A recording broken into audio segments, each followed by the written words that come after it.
Well, just had a super busy Halloween week. Also, go Jays. Of course, I played some MLB The Show 25 to celebrate the Toronto Blue Jays. I also got chased by some scary aliens. Yes, those aliens. Played as a couple of kids who have some terrible nightmares. And I played a whole bunch of Mortal Kombat. Welcome to Reviews on the Run.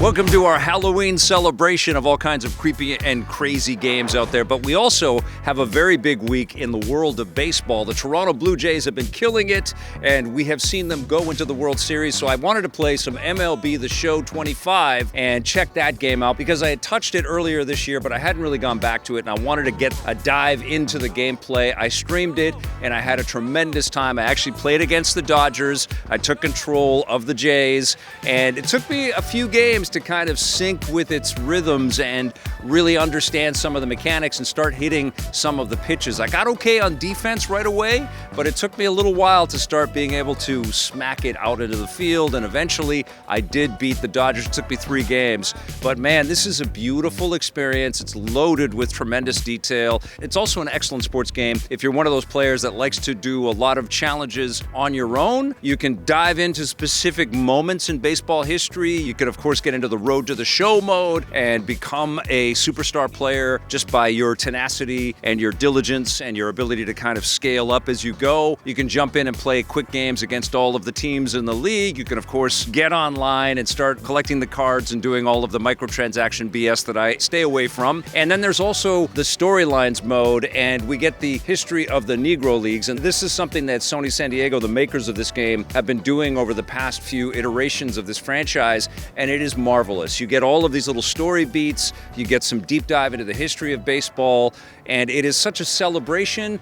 So beautifully told, terrific soundtrack, lots of great music, but also excellent play-by-play, and it's just so engrossing. And what I found as I was streaming this game is that everybody that was watching was like, oh my God, I haven't played a baseball game in a long time. This looks absolutely incredible. So yes, this is a gorgeous, full-on escape into the world of baseball. And we're at the end of the season. Likely the Jays have won the World Series, maybe by the time you've watched this, fingers crossed. And so this is a game that will probably go on sale pretty soon. So if you haven't dived into the 25 iteration, you can dive into it and save some cash. But of course, MLB The Show 26 is headed our way soon. But this is triumphant again. Sony San Diego does not miss with this franchise.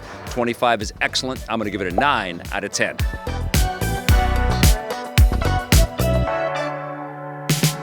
Let's move on to Little Nightmares 3 from Bandai Namco, developed by Supermassive Games, not Tarsier or Tarsier, I'm not sure how to pronounce that, who founded this franchise, did the first 2 games. This is from Supermassive, who we know from games like The Quarry or Until Dawn. They do much more of these story-based adventure-esque type games, so this is a little bit of a departure for them, but it still has that creep factor, although it's not as grotesque and bloody and R-rated as some of their slasher games have been. This is more of a psychologically terrifying experience, but you play the game, it's almost like an upscale version of Limbo or Inside, those smaller indie type titles, but there's a lot of beautiful fidelity, incredible lighting and visual effects throughout this game. You play as a couple of these little kids, and it's a co-op adventure, but you can play it alone as well, where you get chased by these nightmare manifestations that come out to get you, these giant creatures that might be 6-armed and be kind of spider-like, but they walk around like they're humans, or a giant baby doll that's got some of its pieces missing, and it's got this laser eye that will melt you if it catches you. It's pretty horrifying when these creatures do come down and scoop you up and look like they're just about, but the camera cuts away before any of that grisly violence happens on screen. It's more in your mind. It's like, oh my God, you feel very vulnerable. You don't have a whole bunch of mechanics or skills. There's not really weapons. You pick up things like a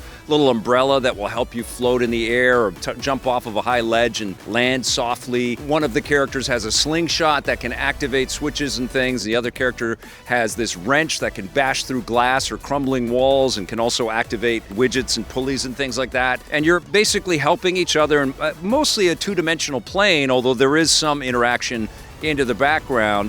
It is a 3D experience, but it really plays sort of left to right. Sometimes you have to backtrack, and you do find little objects. There's a light Metroidvania aspect to it because you might find an item that you need over in a quadrant over here, and then you go back, but you're not looking at maps or anything like that. So it's really experiential and puzzle solving as you work your way through the madness of this game. It's all about atmosphere. It's all about crafting this creepy sense of dread. You are terrified for these two little innocent characters in this oversized world with these oversized terrors that are coming out after you. You know, in some places you have to stay out of the light or you have to hide behind an obstruction and stuff. There's some crawling, there's some sliding.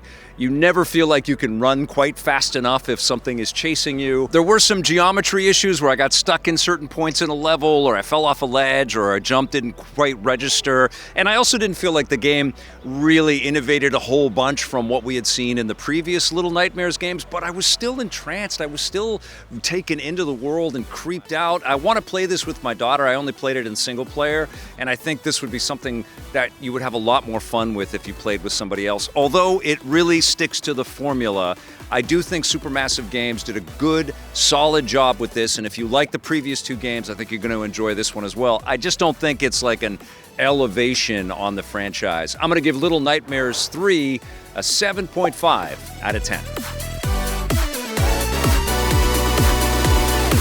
I've seen the third season of Star Wars Visions, and this is a very cool concept. This is Lucasfilm working with different animators, and in the past they've worked with animators from around the world. This time they're focused squarely on Japan, and so we get a lot of Japanese-influenced Star Wars storytelling, a lot of samurai, a lot of Japanese kind of stylings in the buildings. My favorite of these new episodes, though, is the very first one. It's the Duel Payback, which is a carryover, so in some cases there is some connection to previous work, of the Duel from, I think, the second season of Star Wars Visions. Absolutely incredible. Like, just beautiful black and white imagery, evoking a Kurosawa movie, a samurai-esque Jedi warrior on the hunt for Sith, and he has to encounter somebody that he had encountered in the past, and there's the payback part of the equation. Fantastic duels, incredible use of color in the black and white, just so smartly told, really evocative, really beautiful. We get a lot of younger skewing protagonists in other episodes, a lot of super crazy, almost funky dance music and some of this stuff, lighter tones, there's little creatures and young little characters with big eyes. In the Song of Four Winds, there's a funky, kind of cute and chaotic music score. It's almost like Star Wars disco. The Ninth Jedi, Child of Hope, there's a droid that saves a stranded girl who has Jedi force powers, and they have this interesting connection. I really like the 3D and 2D mixture of art in that episode. The Bounty Hunters is about a couple of characters that have to go and collect some bounties, but they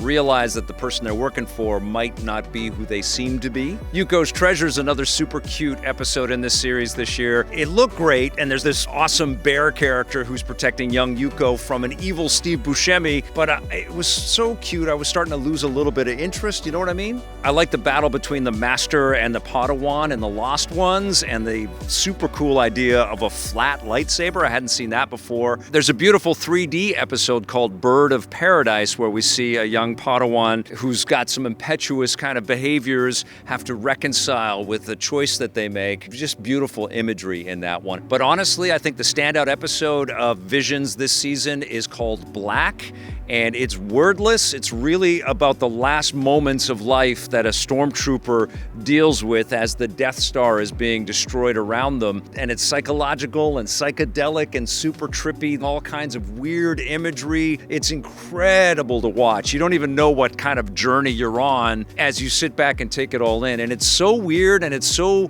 in contrast with all of the work that has come this season, but in all the previous seasons of Star Wars Visions. It's really, really impressive. The one thing that I would say about Season 3 of Visions, I wasn't really moved by the stories. Obviously, some beautiful work. You're looking at visuals from it right now, but I have felt more emotionally moved in previous seasons of Visions. Honestly, I think I like the disparate sort of tangents that we go on when Lucasfilm works with a wider spectrum of artists and studios from around the world. And I'd like this series to continue. I would like Hasbro to make toys based on some of these designs and some of these characters, but I want Visions to expand to more studios around the world and let us get more tastes and more flavors.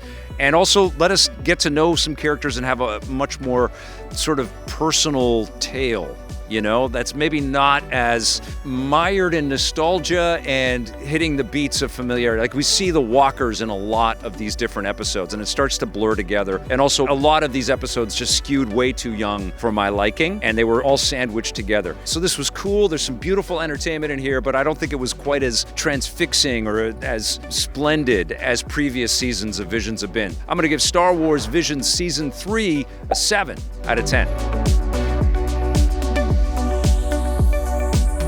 Another game I streamed this week in honor of Halloween was Ire of Prologue. This is the brand new one from Probably Monsters, and this is a studio comprised of a lot of vets from the video game industry. The thinking has been a little bit different. They've been focused on trying to create sustainable projects and keep teams together and working on games of every scale and size. Ire is a little bit of a smaller game, and it's very focused, and it has Prologue in the title, so maybe this leads to more, I guess, depending on how well it does. But it's a cool concept where you are in this loop as this young girl going through this story of trying to figure out what is going on. She's got these weird memories on this ship that's stuck in the Bermuda Triangle, and you're trying to figure out how to save her and to reclaim her past as you go on these loops through the story. And what you're doing in each loop is you're trying to get different parts of the ship working again, or you're trying to find different objects, photographs of friends and crewmates, and you're piecing together through journals and other audio recordings and stuff some of the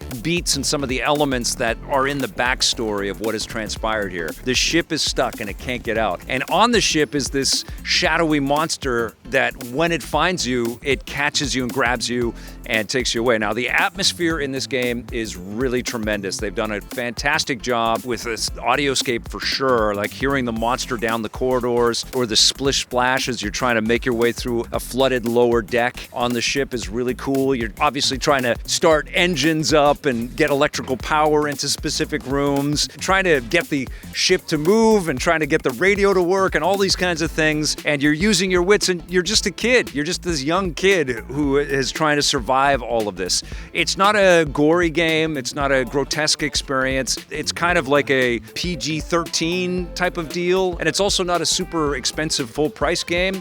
It's pretty reasonably priced. I had fun playing this. I think it's pretty damn cool, but it also is a measured survival horror type of experience. There are much more ambitious survival horror games out there with a lot of more intricate mechanics. This has kind of got that old school adventure kind of vibe. You know, you're picking up objects and you're collecting objects and you're plopping them into place. It's almost point and click in some ways, but it has an engrossing story and it's all about the atmosphere in this one. I enjoyed Ire, a Prologue.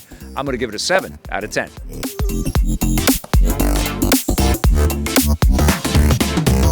A nice surprise I learned about just a few weeks ago is that Survios brought their VR game Alien Rogue Incursion Part 1 from VR, which I looked at last year, to the flat screen. I played this on the PlayStation 5 Pro, and you don't need a VR system. There is a VR version of this game, and it is more fun to play Rogue Incursion in VR, but I think the studio understood a couple of things. They made a cool game with Alien Rogue Incursion, and it's great in VR, but not everybody has it, and it was a cool enough experience, and everybody's big on Alien right now. Alien Earth is an amazing show if you haven't been able to watch that yet. So everybody loves Alien, and they thought, let's bring this out for more people, and I think they were right to do so. Now, this isn't the most groundbreaking Alien video game experience of all time, but it's very solid, and of course, one of the things that undermines the experience is that there's a lot of aliens, and you're shooting them often, and you actually have quite a bit of ammunition. You play as a colonial marine, and you've got a synth buddy, and there's puzzles to solve,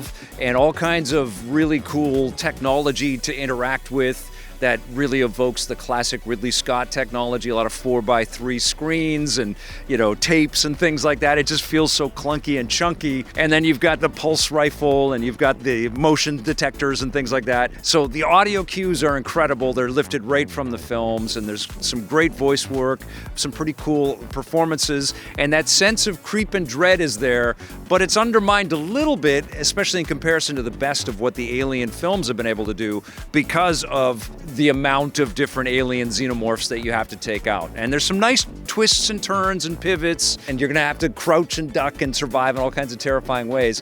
I did really dig playing this, both in VR and also again in flat screen. I think it's worth checking out. I think if you are an Alien fan, and when I streamed it, I had a bunch of hardcore Alien fans that have read the books and the comic books, and they were up on all the lore that went into this. There's apparently some kind of prequel comic book out there, which I haven't checked out, but I really dug it. Alien Rogue Incursion is worth your time. I'm going to give it a 7.5 out of 10. A show that I watched from beginning to end this week is called Task. It's on HBO, and it stars Mark Ruffalo and Tom Pelphrey. Martha Plimpton is absolutely incredible in this show. And also Fabian Frankel from House of the Dragon playing this guy with an East Coast American accent, and he's so convincing. He's terrific in this show. This is an amazing television show. It's so addictive. There are some leaps of logic and some weird sort of plot twists that don't quite make sense, but for the most part, it is an entrancing escape into the life of an older FBI agent who puts together this task force that is trying to figure out what has happened to this missing kid and these robberies that keep happening in all of these drug houses that are run by a biker gang. And so we're in the world of the biker gang. We see a lot of these drug heists happening, and we get a lot of time in the headspace of Mark Ruffalo's character, who is dealing with a lot of trauma and grief from some heavy things that have happened in his life. And it is a beautiful weave of all of these different elements that feels so truthful and human and honest. And one of the beautiful, magical things that the show does is that it slows down to show us the natural world. The show takes place in Philadelphia, or in the outskirts of Philadelphia. And so there's rivers and streams, and we see the insects and the birds and all this stuff. Mark Ruffalo is trying to find peace, and he's taking the time to pick up binoculars to scout out birds and stuff. And he's got this Zen master kind of quality about life and how to contribute to the team and how to communicate with other people. There's some heavy brutality and some really horrifying sequences and some thriller moments in this, some violent moments, which are super compelling. But I think what makes it so compelling is that it honors the honesty of these individuals, and you really care about them. And of course, people are put into some high stakes positions, and it's not black and white. There's an understanding that people are more than one thing, that they exist in multitudes, and the empathy is just absolutely unbelievable and so addictive. It just is one of those shows where you can't stop watching it. My wife and I binged through the show over a few days, and it's just one season. I think it's one and done, although the creator of the show has said that there might be more if there's an interest for it. I know it's a big hit. I know that it's going to be an award winner in probably multiple categories, and it is wonderful. I give it my highest recommendation. Task is something special. If you have HBO, you owe it to yourself to check this out. I'm going to give Task a 9.5 out of 10. It's such a trip for me to be able to play through the eras of Mortal Kombat in the new Mortal Kombat Legacy Collection, put together by Digital Eclipse in partnership with Atari and Warner Brothers Games and NetherRealm Studios. You get 23 different Mortal Kombat games to play in here. Mortal Kombat 1, 2, 3, and 4, and variations of those arcade games. You get Super Nintendo games and Genesis games, Game Boy games, Game Gear games, PlayStation games. You get Mortal Kombat Mythologies Sub-Zero, you get Mortal Kombat Task Force, you get Game Boy Advance games. It's a nice cross-section of an era of this franchise. Most of the 2D experiences that you could want. I was missing a Saturn Ultimate Mortal Kombat 3, that would have been great, but you get a nice cross-section of games from a specific time. Many of these are going to keep you busy for a long, long time. I wasn't crazy about any of the Game Boy Advance titles. I was a bit disappointed that developers in that time couldn't find a way to make ultimate versions of those classic 2D Mortal Kombat games. Everybody was chasing that 3D dragon, and you see a little bit of that with Mortal Kombat 4, which was the first of the 3D games. And it's cool. It's kind of looking to be a Tekken or a Soul Calibur, but it's not as good as those, and it's honestly not as good and not as fulfilling to play as the best of the 2D games. Mortal Kombat 2 is incredible, and Ultimate Mortal Kombat 3 is so much fun. It's so fast and fluid, And digitizing those actors back in the day was just a wonderful idea. It just was so freaking cool. As a player, you just couldn't believe that what you were looking at. It was real. You were like playing a TV show.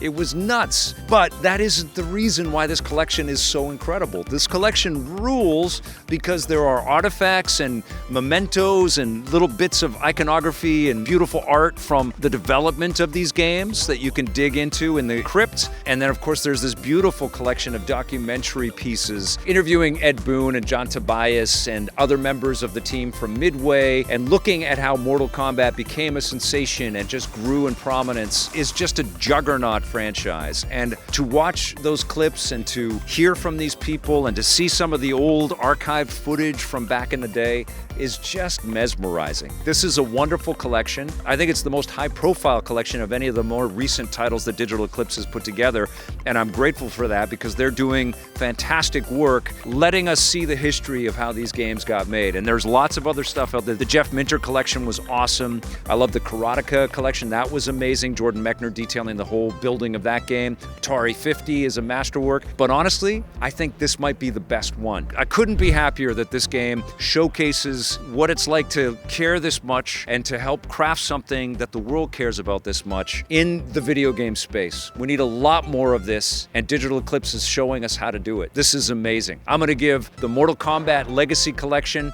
a 9.5 out of 10. All right, you guys, that's going to do it for Reviews on the Run this week. Thank you so much for watching. Remember, I'm streaming games all the time. I'm taking a look at all kinds of stuff. So hit that subscribe button and that little bell to stay notified. We will see you soon. And until then, play forever.